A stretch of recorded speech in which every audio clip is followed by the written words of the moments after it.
কাশ্মীর ঘিরে আবারও নতুন কৌশলে এগোচ্ছে ভারত। পাকিস্তানের কাছে ধরাশায়ী হওয়ার পর তরুণ সেনাদের উপর আর ভরসা করতে পারছে না নরেন্দ্র মোদীর দেশ। দুর্বলতা প্রকাশ পেয়ে গেছে। এবার দখলকৃত উপত্যকায় নিরাপত্তা রক্ষার কাজে মোতায়েন করা হচ্ছে সাবেক সেনা সদস্যদের, এমনটাই ঘোষণা দিয়েছে নয়াদিল্লি।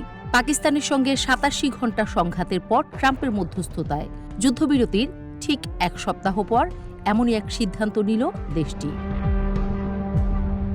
শ্রীনগর থেকে জারি করা এক সরকারি বিবৃতিতে বলা হয়, গুরুত্বপূর্ণ অবকাঠামো রক্ষায় প্রাক্তন সেনাদের ব্যবহার করা হবে। এ সংক্রান্ত প্রস্তাবে অনুমোদন দেওয়া হয়েছে।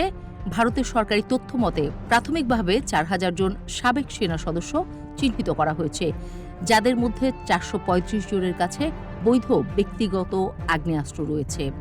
তবে এরা সক্রিয় যুদ্ধক্ষেত্রে নয়, মূলত স্ট্যাটিক গার্ড বা নির্দিষ্ট স্থানে পাহারাদার হিসেবে কাজ করবেন। নয়াদিল্লি দাবি করছে, নতুন করে এই সাবেক সেনা সদস্যদের মোতায়েন করার ফলে স্থানীয় নিরাপত্তা পরিস্থিতিতে দ্রুত সাড়া দেওয়ার সক্ষমতা উল্লেখযোগ্যভাবে বাড়বে। এক্ষেত্রে তাদের ভূমিকা হবে দৃশ্যমান উপস্থিতির মাধ্যমে প্রতিরোধ তৈরি করা এবং স্থানীয় পর্যায়ে সমন্বয় সাধন করা। ভারতের সরকারি ভাষ্য অনুযায়ী এই পদক্ষেপে অপারেশনাল ফোর্স রিলিফ পাবে এবং কমিউনিটি ভিত্তিক নিরাপত্তা জোরদার হবে। কিন্তু কাশ্মীরের অধিকার কর্মীরা বলছেন ভিন্ন কথা।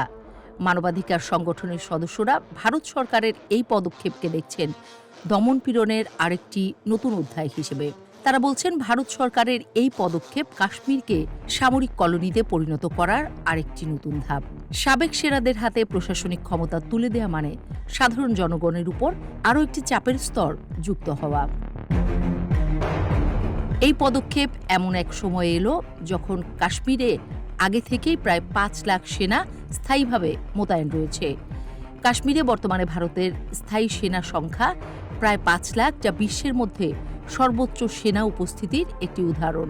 শুধু তাই নয়, গত বছর একাধিক প্রাণঘাতী হামলার পর অতিরিক্ত নজরদারি বাড়ানো হয় এই উপত্যকায়। ২০২১ থেকে ২০২৪ সালের মধ্যে সংঘর্ষ, চিরুনি তল্লাশি ও জঙ্গি হামলায় ৫০ জনের বেশি সেনা নিহত হয়েছেন, যার পরিপ্রেক্ষিতে গত বছর দক্ষিণ কাশ্মীরের পার্বত্য এলাকায় নতুন করে স্পেশাল ফোর্স ও কমান্ডো মোতায়েন করা হয়।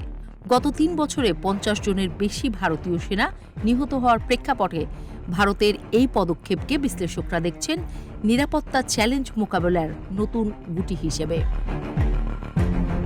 তবে অনেকেই প্রশ্ন তুলেছেন, কাঁটাতারের পাহারায় আবদ্ধ উপত্যকা কি নিরাপদ না নিঃস্ব হয়ে পড়ছে? ভারতের এই ভেটেরান মোবিলাইজেশনকে আদতে কাশ্মীরের উপর দমনপীড়নের আরেক অধ্যায় হিসেবেই দেখছেন মানবাধিকার কর্মীরা।